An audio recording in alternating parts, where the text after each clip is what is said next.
Hi everyone, I recently got a Tesla Model 3 and I wanted to go over a few tips for those who are new to driving a Tesla.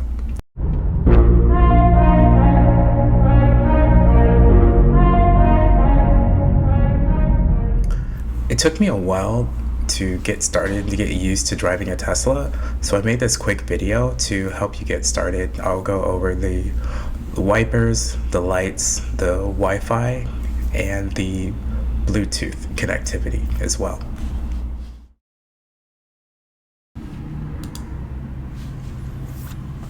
Okay, the windshield wipers.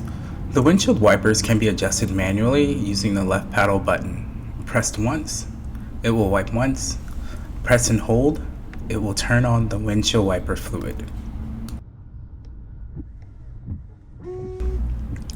Also, when you tap the button once, it will bring up the on-screen menu.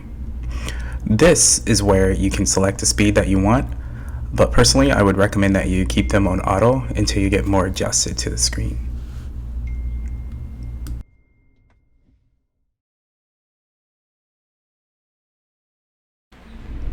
Okay, next up we have the headlights, and to get to that menu, it's on the main menu, the bottom left hand corner. Just click the car again, and it should default as the first option under controls. Right now, as you can see, mine's set on auto, but you have the option for off, parking, on, and auto. And the far right, where you see it's highlighted blue, it's actually the brights. So you can control the bright lights. Right now the brights are on, but it's also on auto, so they won't turn on unless needed. And if it's very dark, they'll turn on for you automatically, which is nice. Yeah, there you have it. Just keep it on auto, and that's the best option. Okay, next up we have Bluetooth connectivity, and with Bluetooth connectivity, you want to click the center hamburger menu to bring up the Bluetooth options, and you'll see Bluetooth on there. It's the blue button. And to add a new phone, what you would do is click the add new device button, the plus button, and it will start the search for the devices that are near you. Just make sure your device, the Bluetooth, is turned on, so that way you can so the Tesla can find your device that you want to connect to.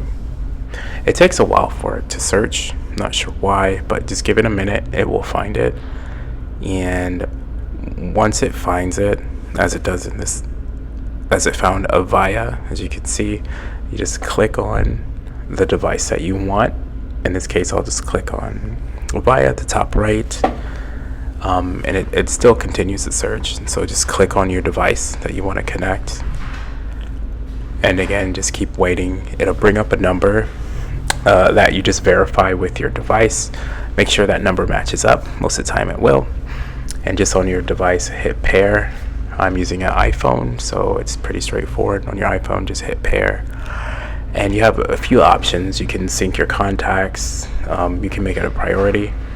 I always have contacts synced. You don't have to make it a priority, but when you make it a priority, every time you connect to Bluetooth, that will be the device that is used. Okay, the next up is the Wi-Fi for the car, and the Wi-Fi car, first button you want to select is the car button on the bottom left hand of the screen, and this will bring up the car menu we've been looking at since the beginning.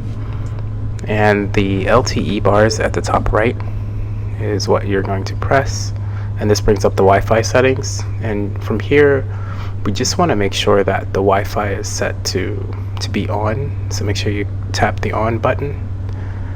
And my Wi-Fi network is already added in this car, so what I will have to do is just delete it so I can show you how to set it up from scratch. So it takes it a minute just to find the network and connect, but once it finds it, I will go ahead and forget the network right here. Yeah, let me forget it here.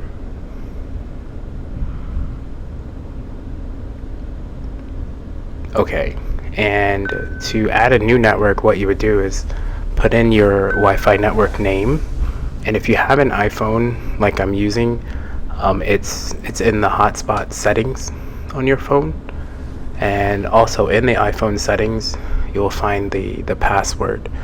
So just make sure you put in that password that is preset and then hit the enter button. So right now I put in the wrong Wi-Fi name, so just has to add a capital A, and once it errors out I'll add the correct name, and make sure it is the personal, the WPA2 personal, and that will bring up the password as well. Okay, let me just add the correct network name, and I'll put in the password here, and hopefully I'll speed up the video a bit so we don't have to go over all of this.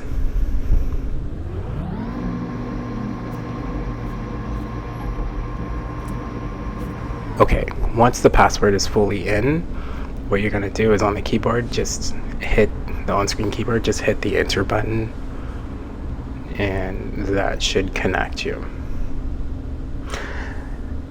And just give it a second. It does take a little bit. Once connected, you'll see that green circle check button, and you can go ahead and close it.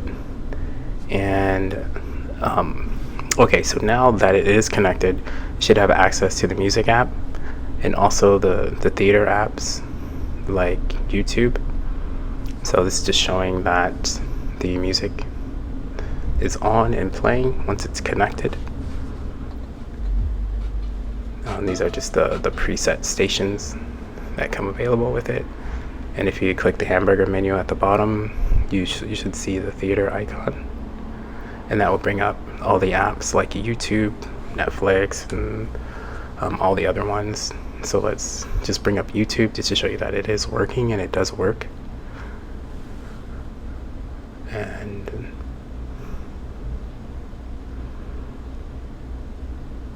okay,